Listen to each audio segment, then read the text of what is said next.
Media focus ವೀಕ್ಷಕ ಮಿತ್ರರಿಗೆ ಸ್ವಾಗತ. ನಾನು ಶ್ರೀಪತಿ ಹೆಗಡೆ ಹಕ್ರಾಡಿ.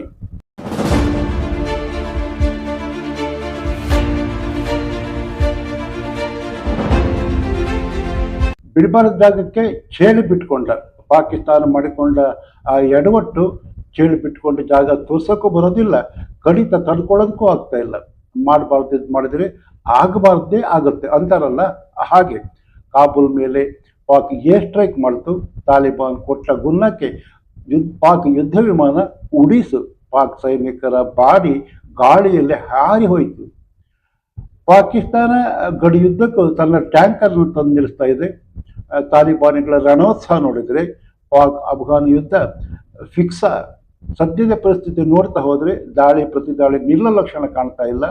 ಮಾಡಿದ್ದು ಮಾರಾಯ ಅಂತಾರಲ್ಲ, ಹಾಗೆ ಕಾಬೂಲ್ ಮೇಲೆ ಪಾಕ್ ಮಾಡಿದ ದಾಳಿಯ ನಂತರ ಎರಡು ದೇಶಗಳ ನಡುವೆ ಉಂಟಾದ ಉದ್ವಿಗ್ನತೆ ತೀವ್ರ ಸ್ವರಕ್ಕೆ ಮುಟ್ಟಿದ್ದಂತೆ ಸುಳ್ಳಲ್ಲ. ಸಂಪೂರ್ಣ ಯುದ್ಧವಾಗಿ ಬದಲಾಗುವ ಎಲ್ಲ ಲಕ್ಷಣ ಮೇಲ್ನೋಟಕ್ಕೆ ಕಂಡು ಬರ್ತಾ ಇದೆ. ತಾಲಿಬಾನ್ ಭದ್ರತಾ ಪಡೆ ಪ್ರತೀಕಾರ ಹೇಗಿದೆ ಅಂದರೆ, ಡುರಾನ್ ಗಡಿ ದಾಟಿ ಚೆಕ್ ಪೋಸ್ಟ್ ಮೇಲೆ ದಾಳಿ ನಡೆಸಿದೆ. ಅಫ್ಘಾನಿ ಪಡೆ 7 ಪಾಕ್ ಚೆಕ್ ಪೋಸ್ಟ್ ವಶಕ್ಕೂ ಪಡ್ಕೊಂಡಿದೆ. ದಾಳಿ ಎಷ್ಟು ಅನಿರೀಕ್ಷಿತ ಆಗಿತ್ತು ಅಂತಂದರೆ, ಪಾಕ್ ಸೈನಿಕರ ಶಸ್ತ್ರಾಸ್ತ್ರ ತ್ಯಜಿಸಿ ಕಾಲಿಗೆ ಬುದ್ಧಿ ಹೇಳಿದರೆ ಶರಣಾದ 5 ತಾಲಿಬಾನ್ ವಶಕ್ಕೆ ಪಡೆದುಕೊಂಡಿದೆ. ತಾಲಿಬಾನ್ ದಾಳಿ ತೀವ್ರತೆ ಎಷ್ಟಿತ್ತು ಅಂದರೆ, ಪಾಕಿಸ್ತಾನಿ ಸೈನಿಕರ ಛಿದ್ರ ದೇಹ ಆಕಾಶದೆತ್ತರಕ್ಕೆ ಹಾರಿ ಬಿದ್ದರೆ ಭಯದಿಂದ ಪಾಕ್ ಸೈನಿಕರು ಅಲ್ಲಾಹು ಅಕ್ಬರ್ ಸ್ತುತಿ ಮಾಡುತ್ತಿರುವ ವಿಡಿಯೋ, ಅಫ್ಘಾನ್ ದಾಳಿಗೆ ಬೆಚ್ಚಿ ಪಾಕ್ ಸೈನಿಕರು ಶಸ್ತ್ರಾಸ್ತ್ರ ಬಿಟ್ಟು ಓಡಿ ಹೋಗುತ್ತಿರುವ ದೃಶ್ಯ ಸೋಷಿಯಲ್ ಮೀಡಿಯಾದಲ್ಲಿ ಹರಿದಾಡ್ತಾ ಇದೆ. ಹಾಗಾದರೆ ಪಾಕ್ ಅಫ್ಘಾನಿಸ್ತಾನ ಗಡಿಯಲ್ಲಿ ಏನು ನಡೀತಾ ಇದೆ? ಪಾಕ್ ಏರ್ ಸ್ಟ್ರೈಕಿಗೆ ದುಬಾರಿ ಬೆಲೆ ತೆರಬೇಕಾಗುತ್ತಾ? ಯುದ್ಧ ನಡೆದರೆ ಪಾಕ್ ತಾಲಿಬಾನ್ ಬಲಾಬಲ ಏನು ನೋಡ್ಕೊಂಡು ಬರೋಣ ಬನ್ನಿ.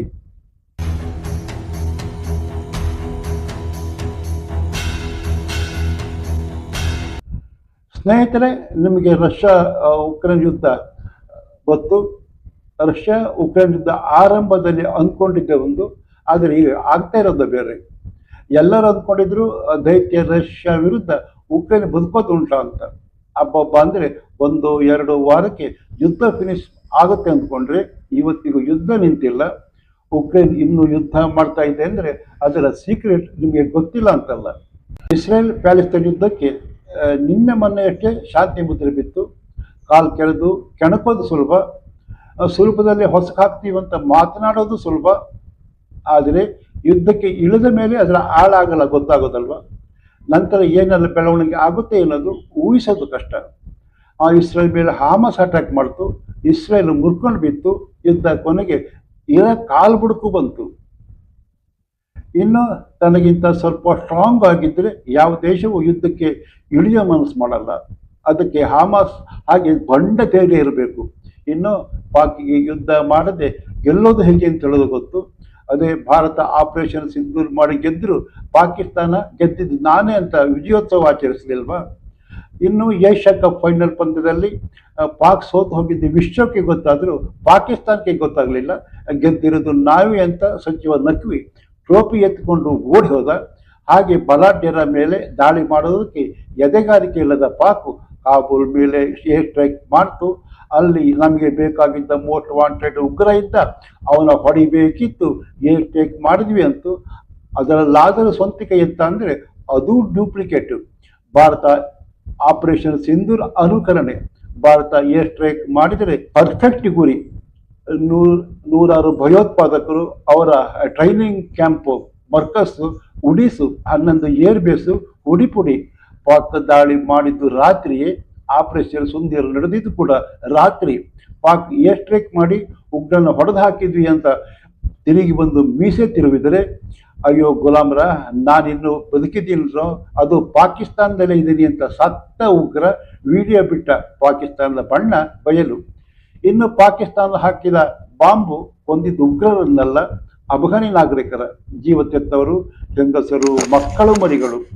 ಅದೇ ಪಾಕ್ ಗಡಿ ಖೈಬರ್ ಪಖ್ತೂನ್ಖಾದಲ್ಲಿ ಉಗ್ರರ ಮೇಲೆ ದಾಳಿ ಮಾಡಿದೀವಂತಲ್ಲ, ಆದರೆ ಸತ್ತವರು ಪಾಕ್ ನಾಗರಿಕರು. ತಮ್ಮವರ ಮೇಲೇನೆ ಬಾಂಬ್ ಹಾಕಿದ ದೇಶ ಪಾಕ್ ಬಿಟ್ಟರೆ ಮತ್ತೊಂದು ಇರಲಿಕ್ಕಿಲ್ಲ. ಆದರೆ ಆಪರೇಷನ್ ಸಿಂಧೂರ್ ವೇಳೆ ಸತ್ತಿದ್ದು ಉಗ್ರರಾದರೂ ಭಾರತ ನಾಗರಿಕರ ಮೇಲೆ ದಾಳಿ ಮಾಡಿದೆ ಅಂತ ಪಾಕಿಸ್ತಾನ ಲೋಬೋಲೋಬೋ ಅಂದ್ರು ನಂಬರಿರಲಿಲ್ಲ. ಆದರೆ ವಿಶ್ವಕ್ಕೆ ಗೊತ್ತಾಗಿದ್ದು ಪಾಕಿಗೆ ಗೊತ್ತಿರಲಿಲ್ವಾ? ತಾಲಿಬಾನಿಗಳು ಸುಮ್ಮನಿರೋದಿಲ್ಲ. ತಾಲಿಬಾನಿಗಳು ರಿವೆಂಜಿಗೆ ಇಳಿದಿದ್ದಾರೆ. ಪಾಕ್ ಏರ್ ಸ್ಟ್ರೈಕ್ ಮಾಡಿದರೆ ತಾಲಿಬಾನ್ ಪಡೆ ಕ್ಷಿಪಣಿ ದಾಳಿ. ಅಫ್ಘಾನ್ ಸುದೀರ್ಘ ಹೋರಾಟ ಮಾಡಿದ ಇತಿಹಾಸ ಇದೆ. 2 ದಶಕ ರಷ್ಯಾ ವಿರುದ್ಧ ಸೆಣಸಿ ಹಿಮ್ಮೆಟ್ಟಿಸಿದ್ದಾರೆ.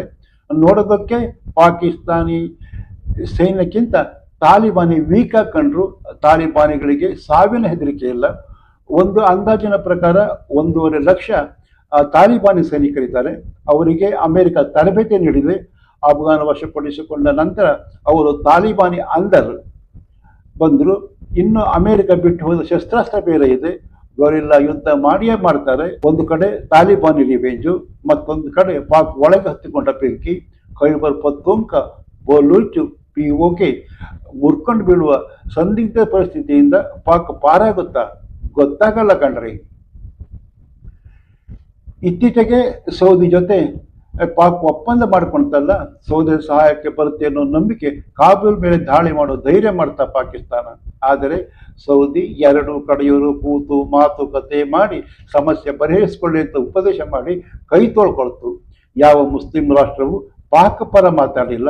ಆದರೆ ಕಾಬೂಲ್ ಮೇಲೆ ಪಾಕಿಸ್ತಾನ ಸೇನೆ ನಡೆಸಿದ ವಾಯುದಾಳಿಗೆ ಪ್ರತೀಕಾರ ತೆಗೆದುಕೊಂಡ ತಾಲಿಬಾನ್ ಪಡೆ ಗಡಿಯುದ್ದಕ್ಕೂ ವಿವಿಧ ಪ್ರದೇಶದಲ್ಲಿ ಪಾಕಿಸ್ತಾನಿ ಭದ್ರತಾ ಪಡೆಗಳ ವಿರುದ್ಧ ಭಾರಿ ಸಂಘರ್ಷ ನಡೆಸ್ತಾ ಇದೆ. ಇದು ಇನ್ನೆಲ್ಲಿಗೆ ಹೋಗಿ ನಿಲ್ಲುತ್ತೋ ಅಲ್ಲನಿಗೆ ಗೊತ್ತು. ಪಾಕಿಗೆ ಅಫ್ಘಾನಿಸ್ತಾನ ಸುಲಭದ ತುತ್ತಂತೂ ಅಲ್ಲ. ತಾಲಿಬಾನ್ ಸರ್ಕಾರ ರಕ್ಷಣಾ ಸಚಿವಾಲಯ ವಕ್ತಾರ ಏನಾಯತ್ ಕೊಮರಾಜಿ ಪಾಕ್ ಮೇಲೆ ಯಶಸ್ವಿ ಸೇಡು ತೀರಿಸಿಕೊಂಡಿದ್ದೇವೆ ಎಂದಿರುವುದು ಪಾಕ್ ಏರ್ ಸ್ಟ್ರೈಕಿಗೆ ಕೊಟ್ಟ ಪ್ರತ್ಯುತ್ತರ. ಪಾಕ್ ವಿರುದ್ಧ ಪ್ರತೀಕಾರ ಅನಿಸುವುದಿಲ್ವಾ? ಪಾಕಿಸ್ತಾನ ಅಫ್ಘಾನಿಸ್ತಾನ ಗಡಿ ಹುನಾರ್, ನಂಗರ್ಹಾರ್, ಪಕ್ತಿಯಾ, ಖೋಸ್ಟ್, ಹೆಲ್ಮೆಂಟ್ ಪ್ರಾಂತ್ಯದಲ್ಲಿ ತಾಲಿಬಾನ್ ಸೈನ್ಯ ಸಂಘರ್ಷ ನಡೆಸ್ತಾ ಇದೆ. ಮತ್ತೆ ಪಾಕ್ ಕೆಣಗಿದರೆ ತಾಲಿಬಾನ್ ಸಶಸ್ತ್ರ ಪಡೆ ದೇಶದ ಪ್ರಭುತ್ವ ರಕ್ಷಿಸಲು ಸಂಪೂರ್ಣ ಸಿದ್ಧ.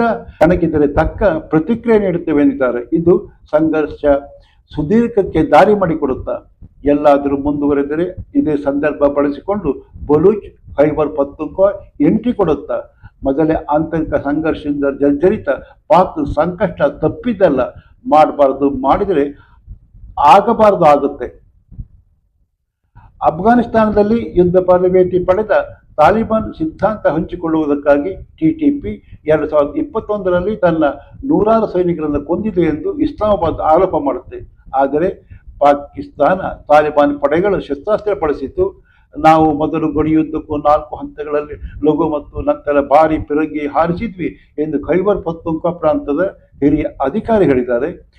ಪಾಕಿಸ್ತಾನ 3 ಅಫ್ಘಾನ್ ಕ್ವಾಡ್ಕಾಪ್ಟರ್ ಹೊರಡಿಸಿದ್ದೇವೆ ಎಂದರೆ ತಾಲಿಬಾನಿಗಳು ಇನ್ನೂ ದೃಢಪಡಿಸಿಲ್ಲ. ಪಾಕಿಸ್ತಾನ ಹಾಗೂ ಅಫ್ಘಾನಿಸ್ತಾನ ಪೂರ್ವ ಗಡಿಯಲ್ಲಿ ಯುದ್ಧದ ಉದ್ವಿಗ್ನತೆಯಂತೂ ಹೆಚ್ಚುತ್ತಾ ಇದೆ. ವಸಾಹತುಶಾಹಿ ಕಾಲದಲ್ಲಿ ಪಠಾಣರ ಭೂಮಿ ವಿಭಜಿಸಿದಾಗಿನಿಂದ ಗಡಿ ಎಂದು ಶಾಂತವಾಗಿದ್ದಿಲ್ಲ. ತಾಲಿಬಾನ್ ಪಡೆ ಗಡಿಯಲ್ಲಿ ಪಾಕ್ ಸೈನಿಕರ ಮೇಲೆ ಶಸ್ತ್ರಾಸ್ತ್ರಗಳಿಂದ ಪ್ರತೀಕಾರ ತೀರಿಸಿಕೊಂಡಿದೆ. 12 ಸೈನಿಕರು ಸಾವನ್ನಪ್ಪಿದ್ದಾರೆ ಎಂದು ಹೇಳಲಾಗ್ತಾ ಇದೆ. ತಾಲಿಬಾನ್ ಪಡೆ ದಾಳಿಯಲ್ಲಿ ಪಾಕಿಸ್ತಾನದ 58 ಸೈನಿಕರನ್ನು ಕೊಂದು ಹಾಕಿದೆ. 25 ಪಾಕ್ ಸೇನಾ ಕಾರ್ಯಾಚರಣೆ ನಿಯಂತ್ರಣಕ್ಕೆ ತೆಗೆದುಕೊಂಡಿದ್ದೇವೆ ಎಂದು ತಾಲಿಬಾನ್ ಸರ್ಕಾರ ಹೇಳಿದೆ. ಹುನಾರ್ನಿಂದ ಹೆಲ್ಮೆಂಟ್ವರೆಗಿನ ಪ್ರಾಂತ್ಯದಲ್ಲಿ ಘರ್ಷಣೆ ಮುಂದುವರೆದಿದೆ. ಅಫ್ಘಾನಿಸ್ತಾನ ರಾಜಧಾನಿಯಲ್ಲಿ 2 ಸ್ಫೋಟ, ದೇಶದ ಮತ್ತೊಂದು ಆಗ್ನೇಯ ಭಾಗದಲ್ಲಿ ಮತ್ತೊಂದು ಸ್ಫೋಟ ಸಂಭವಿಸಿತ್ತು. ತಾಲಿಬಾನ್ ಆಡಳಿತ ರಕ್ಷಣಾ ಸಚಿವಾಲಯ ದಾಳಿಗೆ ಪಾಕಿಸ್ತಾನ ಕಾರಣ ಎಂದು ಆರೋಪಿಸಿತ್ತು. ತನ್ನ ನೆರೆಯ ದೇಶ ನಮ್ಮ ಸಾರ್ವಭೌಮತ್ವ ಉಲ್ಲಂಘಿಸಿದೆ ಎಂದು ಕೂಡ ಆರೋಪಿಸಿತ್ತು. ಪಾಕ್ ಅಫ್ಘಾನಿಸ್ತಾನ ಭೂಪ್ರದೇಶ ಉಲ್ಲಂಘಿಸಿದರೆ ನಮ್ಮ ಸಶಸ್ತ್ರ ಪಡೆ ರಕ್ಷಿಸಲು ಸಿದ್ಧವಾಗಿದೆ, ನಿರ್ಣಾಯಕ ಪ್ರತಿಕ್ರಿಯೆ ನೀಡುತ್ತೇವೆ ಎಂದು ಎಚ್ಚರಿಕೆ ಕೊಟ್ಟಂತೆ ಪ್ರತೀಕಾರದ ದಾಳಿಯೂ ನಡೆದಿದೆ. ಇಲ್ಲಿ ಪಾಕಿಸ್ತಾನ ಸುಮ್ಮನಾಗುತ್ತಾ?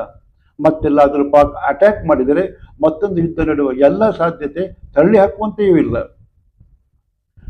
ತಾಲಿಬಾನ್ ಪಡೆ ಶಸ್ತ್ರಾಸ್ತ್ರ ಬಳಸಿ ಕ್ಷಿಪಣಿ ಉಡಾಯಿಸಿದರೆ ಪಾಕಿಸ್ತಾನ ಪಡೆ 3 ಅಫ್ಘಾನ್ ಕ್ವಾಡ್ಕಾಪ್ಟರ್ ಹೊಡೆದುರುಳಿಸಿದ್ದೇವೆ ಎಂದಿದೆ. TTP ಗಡಿ ಪರ್ವತ ಪ್ರದೇಶಗಳಲ್ಲಿ ಪಾಕಿಸ್ತಾನಿ ಭದ್ರತಾ ಪಡೆಗಳ ವಿರುದ್ಧ ಕಾರ್ಯಾಚರಣೆ ತೀವ್ರಗೊಳಿಸಿದೆ. ಪಾಕಿಸ್ತಾನದ ಮೇಲೆ ದಾಳಿ ನಡೆಸಲು ಅಫ್ಘಾನ್ ಭೂಮಿ ಬಳಸಿಕೊಳ್ಳುವ ಉಗ್ರರು ಹೊರಹಾಕುವಲ್ಲಿ ಅಫ್ಘಾನಿಸ್ತಾನ ವಿಫಲವಾಗಿದೆ ಎಂದು ಇಸ್ಲಾಮಾಬಾದ್ ಆರೋಪಿಸಿದೆ. ಆದರೆ ಕಾಬೂಲ್ ಅಧಿಕಾರಿ ಆರೋಪ ತಳ್ಳಿ ಹಾಕಿದರೆ ತಾಲಿಬಾನ್ ವಿದೇಶಾಂಗ ಸಚಿವ ಭಾರತ ಭೇಟಿ ಬೆನ್ನಲ್ಲೇ ಪಾಕಿಸ್ತಾನ ಕಾಬೂಲ್ ಮೇಲೆ ವೈಮಾನಿಕ ದಾಳಿ ನಡೆಸಿದೆ. ಟಿಟಿಪಿ ಮುಖ್ಯಸ್ಥ ನೂರ್ ವಾಲಿ ಮನ್ಸೂರ್ ಗುರಿಯಾಗಿಸಿ ಪಾಕ್ ದಾಳಿ ಉದ್ವಿಗ್ನತೆ ಹೆಚ್ಚಿಸಿದೆ. ಭಾರತ ಅಫ್ಘಾನಿಸ್ತಾನ ಸಂಬಂಧ ಬಲಗೊಳ್ಳುವುದು ಸಹಿಸದ ಪಾಕ್ ದಾಳಿ ಮಾಡಿದ. ಆದರೂ ತಾಲಿಬಾನ್ ವಿದೇಶಾಂಗ ಸಚಿವ ಮುಫ್ತಿ ಕಾಶ್ಮೀರ ಭಾರತಕ್ಕೆ ಸೇರಬೇಕು ಎಂದಿರುವುದು ಪಾಕ್ ಬುಡಕ್ಕೆ ಬೆಂಕಿ ಹಚ್ಚಿದೆ.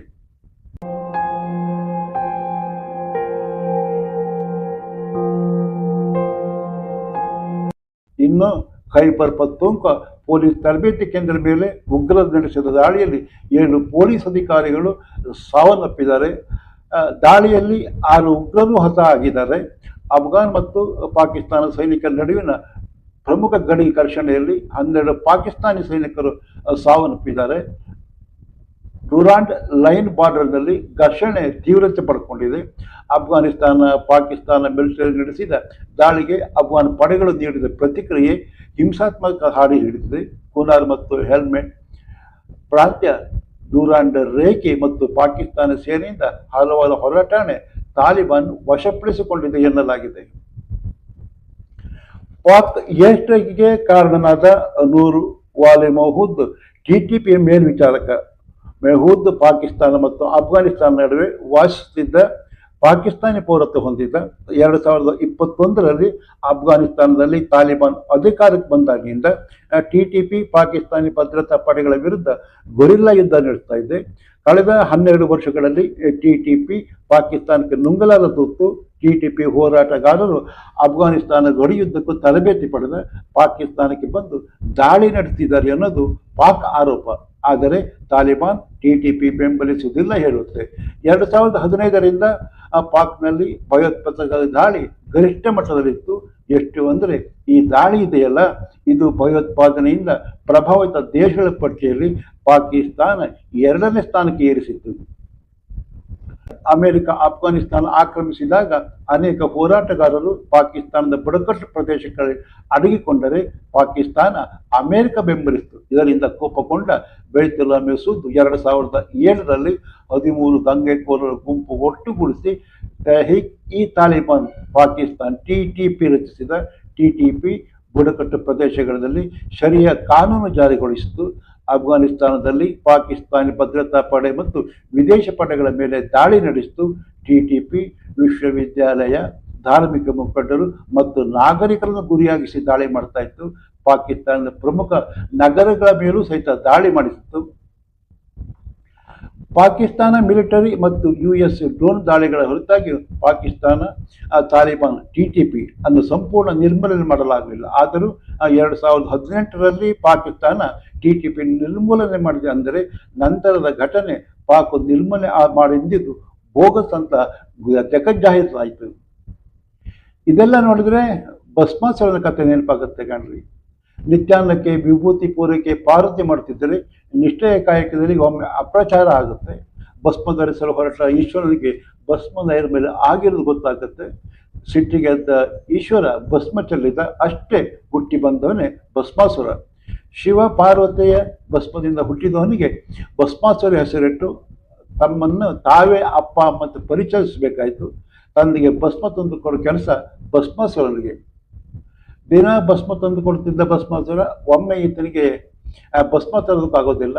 ಈಶ್ವರ ಎಲ್ಲಯ್ಯ ಭಸ್ಮ ಅಂತ ಕೇಳಿದರೆ ಭಸ್ಮ ಸಿಗಲಿಲ್ಲ ಅಂತ ಮೊಸಳೆ ಕಣ್ಣೀರು ಹಾಕಿದ.